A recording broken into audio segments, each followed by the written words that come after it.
Tedy, let's chop it up a little bit. All right, let's go. do it. What do you got for me? So my first question, Tedy, as I said earlier, you're someone whose story is similar to mine in that your heart health journey and comeback were very public. Yeah. But in case anyone here doesn't know, I mean, little Tony over there wasn't even born yet. Would you mind telling us a little bit about your journey? Tony, you weren't born in 2005, you know? Not yet. All right, well, back in 2005, I had a stroke. It was right after our third championship that we won in New England. It was right after my first Pro Bowl. So I was on top of the world, man. I mean, I had just had my young son, my third son, Dante, and I mean, I woke up in the middle of the night with a severe unexplained headache, numbness down the left side of my body. But I mean, we play, so it's like I woken up in pain before. I didn't think it was a stroke, so I went back to sleep. Woke up later in the morning at 10 a.m., and I sat up on the side of my bed, and my headache had gotten worse, and the numbness, I couldn't feel anything down the left side of my body. And then my son came in from the left side, and he was saying, "Daddy, Daddy, good morning," and I couldn't hear him. I couldn't see him until he flashed on the right side of my body. I had lost the left field of vision in both of my eyes. So I couldn't see, and that had never happened before. So that's when I told Heidi to call 911, and we went to Massachusetts General Hospital. So, I mean, it was diagnosed that I had a stroke. It was diagnosed that I had a hole in my heart, and lucky for me, I mean, I was able to come back and play. I actually have an Amplatzer occluder in my heart. They put an Amplatzer occluder in my heart. Tony, I believe you have the Piccolo Amplatzer. I have the big version of that. So they put that in my heart. I was able to play 4 more years of football, and so Abbott I'm very strongly connected with, and they helped me complete my comeback to play football. Indeed. Yeah. Round of applause for that, please. Yeah.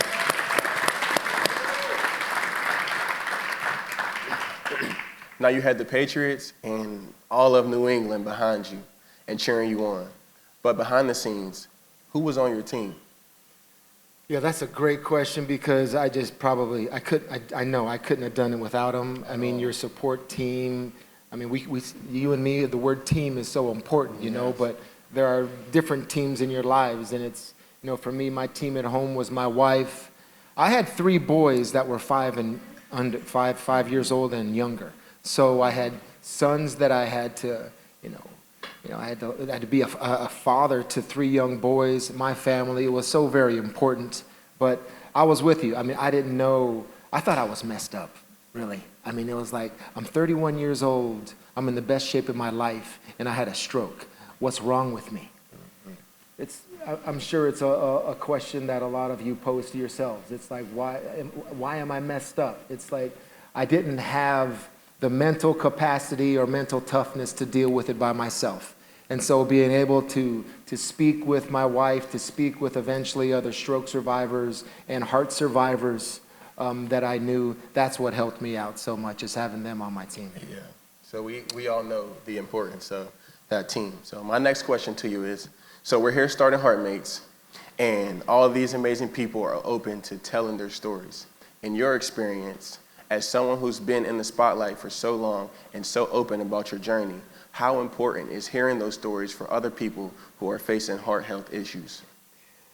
Well, when you think you're alone and you hear someone else's story, it doesn't warm your heart, but you relate.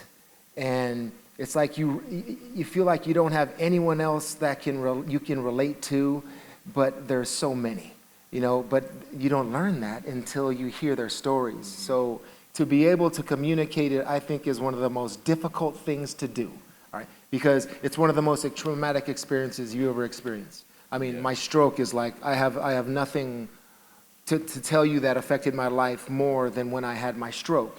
And how do I openly tell that with someone that I'm just now meeting?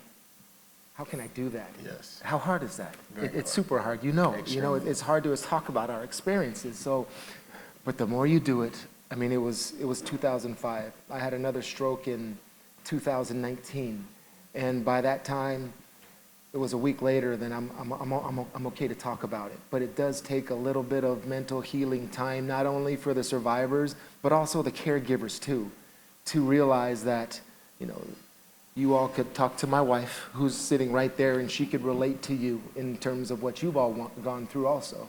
So it's just so important, but it's hard to do, but the more you do it, the better you get at it.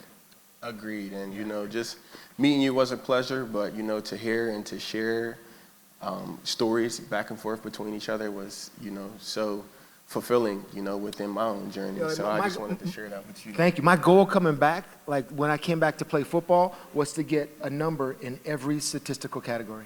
That's all my goal was. Just one. Tackle, assist, sack, pass defense, forced fumble, something. Try to fill up the stat sheet, because from that point on, all of those numbers were done as a stroke survivor. Mm-hmm. And I was more proud of those stats than I was anything that I had done before, you know? So after my career was over, I went back and counted how many tackles I had made after my comeback. And that number I know. I couldn't tell you how many sacks, interceptions, tackles that I had over the course of my career, but I can tell you I made 366 tackles as a stroke survivor. And I'm very proud of. And so that's it, man. That's little goals that you eventually have. Yeah. That's something I'm gonna take with me on my journey as I continue on to, you know, make my comeback as well. So I appreciate it. I'm proud of you. I got one final question for you. One final question. So as if a 13-year career in the NFL wasn't enough for you, after all the Super Bowls as well, you decided to take up marathons. Tell us a little bit about that. Yeah, so Tedy's team is something my wife and I formed after my stroke to provide something very similar here to Heartmates. But we participate in the major marathons across America, the Boston Marathon, the New York City Marathon, and hopefully soon the Chicago Marathon. So I ask all of the members of Tedy's team to express, you know, to share all of their, you know, survival stories, the caregivers to share, to raise funds for stroke and heart disease awareness, and also go run a marathon. All right, that's hard. Mm-hmm. That's hard. I wanted to make Tedy's team hard, because the difference that the survivors and caregivers do for everyone else, I wanted them to do something for themselves. And so I tell them, when you cross that finish line of a marathon, maybe some of you have had this feeling before. I've run 3 Boston marathons since with Tedy's team, so I can attest to it. That marathon medal is like a Super Bowl ring. Mm. And you're accomplishing something like that because you're doing something that you never thought you could do before, and it's super impactful. So that's sort of what I'm trying to do with Tedy's team, and we are so honored to be here with you and your Heartmates team. Yeah, we're honored to be here with you as well. That was super informative, super inspirational. Can we get a round of applause for Tedy, please? Thanks, everybody.